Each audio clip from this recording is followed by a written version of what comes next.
وعلیکم السلام ورحمۃ اللہ وبرکاتہ۔ مزارات اولیاء پر عورتوں کا جانا کیسا؟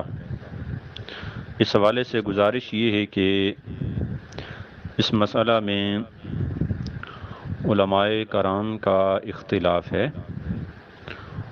بعض کے نزدیک بالکل جانا جائز ہی نہیں ہے، عورتیں بالکل نہ جائیں، خواہ وہ مزارات اولیاء ہوں یا دیگر قبور والے ہوں، بالکل نہ جائیں۔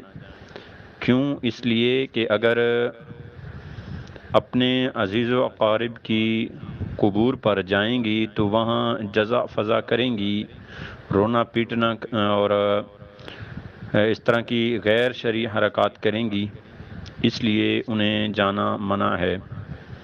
اور اولیاء اللہ کے مزارات پر جانا اس لیے منع کیا کہ وہاں حد سے بڑھ کر تعظیم کرنے لگ جائیں گی، اس وجہ سے منع کیا ہے۔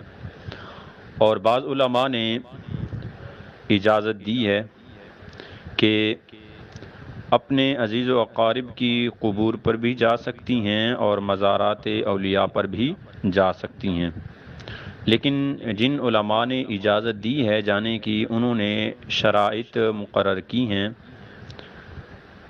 ان شرائط میں سے ایک شرط یہ ہے کہ اگر مزارات اولیاء پر جاتی ہیں تو بوڑھی عورتیں جائیں، جوان نہ جائیں۔ اور اگر جاتی ہیں مزارات اولیاء پر تو ایک شرط یہ بھی ہے کہ مزار سے دور کھڑی ہوں، مزار کے بالکل قریب نہ جائیں۔ جیسے مرد 4 ہاتھ پیچھے کھڑتا ہے تو اسی طرح عورت کو بھی پیچھے کھڑنا چاہیے، بالکل قبر کے قریب نہیں جانا چاہیے، ورنہ تعظیم میں حد سے بڑھ جائے گی اور اپنی جہالت کا اظہار کرے گی۔ اسی طرح وہاں مردوں اور عورتوں کا اختلاط نہ ہوتا ہو۔ اگر وہاں مردوں کے ساتھ ملنا جلنا پایا جائے، ان کے ساتھ کندھے ٹچ ہوں یا بھیڑ کی وجہ سے اختلاط ہو جائے تو ایسی صورت میں بھی عورت کو اس جگہ پہ نہیں جانا چاہیے جہاں رش لگا ہوا ہو، اس سے گریز کرنا چاہیے۔ اور پردے کا خاص انتظام ہونا چاہیے۔ اسی طرح اگر مزار کے پاس جانا چاہتی ہے زیارت کے لیے تو ساتھ میں کسی محرم کا ہونا بھی ضروری ہے، ساتھ میں کوئی محرم بھی ہونا چاہیے۔ اور اگر اپنے عزیز و اقارب کی رشتہ داروں کی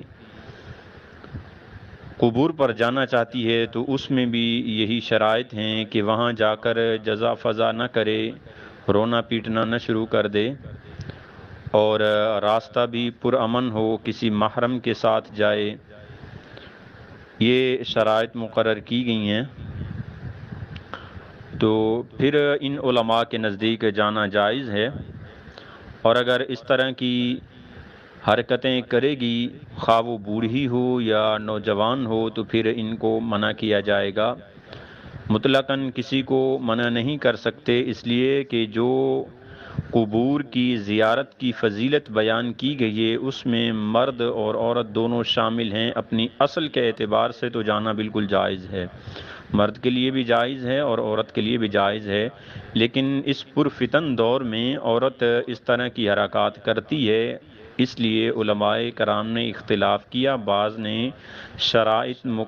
شرائط رکھ دی تاکہ حدیث پاک پر بھی عمل ہو جائے اور حدیث پاک کی روح سے کسی کو روکنا لازم نہ آئے، شرائط مقرر کر دیے، ان کا لحاظ رکھ کے جائے۔ اور بعض علماء کرام نے مطلقاً اس پرفتن دور کو دیکھ کے منع کر دیا کہ عورتوں میں اکثر طور پر، عام طور پر یہ عادات پائی جاتی ہیں، اسی لیے انہیں نہیں جانا چاہیے۔ واللہ اعلم ورسولہ اعلم بالصواب۔